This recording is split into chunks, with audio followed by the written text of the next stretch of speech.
तो basically tax का हमारे यहाँ इतना मसला नहीं जितना हमारे यहाँ डॉक्यूमेंटेशन का मसला है। टैक्स देने को तो फिर हमारे यहाँ बिजनेस कम्युनिटी तैयार हो जाती है, बट जो है वो डॉक्यूमेंटेशन या रिटर्न फाइलिंग की तरफ नहीं जाती है। वो अगर आप कुछ स्पीशीज देखें जो हमारे बिजनेस कम्युनिटी की है या चैम्बर्स की, वो बहरहाल कहते हैं कि हमसे बिजली के बिल में ले लें, फिक्स टैक्स ले लें, हमसे इस बिल के अंदर टैक्स ला के ले लें, लेकिन ये डॉक्यूमेंटेशन या ये अकाउंट्स या बुक्स हमसे ना मांगे, उसकी रिकॉर्ड कीपिंग ना मांगे। और पूरी दुनिया भर में अगर हम बात करें कि जो टैक्सेशन होती है वो नेट इनकम बेस पे होती है।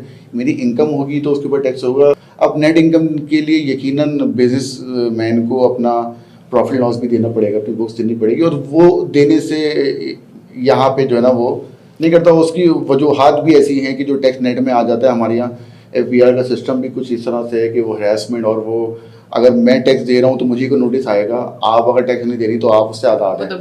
तो इन्होंने अगेन वही बात करें, इस बजट में ओवरऑल थीम वही है कि जो टैक्स दे रहा है, जो कॉर्पोरेट सेक्टर उस रिजीम में मौजूद है, उन्हीं के ऊपर कुछ परसेंटेज बढ़ा दी, कुछ कहीं से उनको रिबेट दे दिया, कहीं उनको क्रेडिट दे दिया।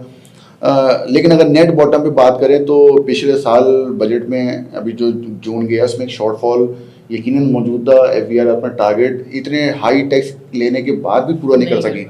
और अगेन इस बजट के अंदर भी जो उन्होंने टारगेट सेट किए हैं तो वो इस तरीके के टारगेट सेट किए हैं, तो हम नहीं समझते कि अभी भी वो टारगेट वो पूरे हो सकते हैं।